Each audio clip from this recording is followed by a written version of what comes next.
मां बूलो के शांत लेटे हुए फूलों से सजे घर पर दुख का साया मंडरा रहा है। उनकी विदाई एक लंबी छाया डाल रही है।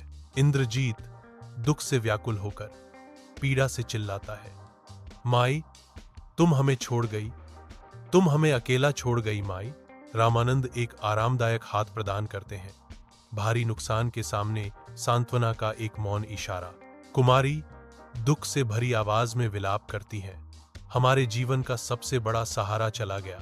माई के बिना सब कुछ इतना खाली लगता है। सीता परंपरा में सांत्वना ढूंढते हुए सुझाव देती हैं, पंडित को बुलाना। कमरा अनकही पीड़ा से भरा हुआ है। प्रत्येक सदस्य अपने दुख में खोया हुआ है। अपनी मातृसत्ता के निधन के बाद आगे बढ़ने का रास्ता तलाश रहा है। खुले आसमान के नीचे बूलो देवी की चिता इंतजार कर रही है, जो जीवन के अंतिम कार्य के लिए एक गंभीर मंच है। पंडित जी की आवाज प्राचीन मंत्रों से हवा भर देती है। दुख के मार्ग में एक आध्यात्मिक मार्गदर्शक। इंद्रजीत कांपते हाथों से अपने कर्तव्य का पालन करने के लिए भारी मन से आगे बढ़ता है। इंद्रजीत के चेहरे पर आंसू बह रहे हैं, क्योंकि चित्ता आग की लपटों में फूटती है। एक बेटे की अंतिम विदाई। बेटा, तुम्हारा कर्तव्य है कि तुम अपनी मां को अग्नि अर्पित करो। यही जीवन की अंतिम विदाई है। अपने हृदय में शांति बनाए रखो।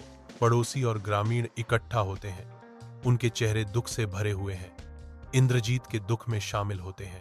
घर में 13वीं की रस्म होती है, जो आत्माओं का एक स्मरण में एकजुट होकर जमावड़ा है। पंडित जी की गंभीर इच्छा कमरे में गूंजती है।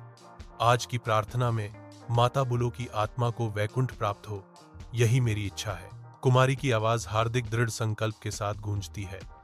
मां का सपना था कि सभी भाई बहन सद्भाव से एक साथ रहें। हम वही करेंगे। रामानंद की प्रतिज्ञा।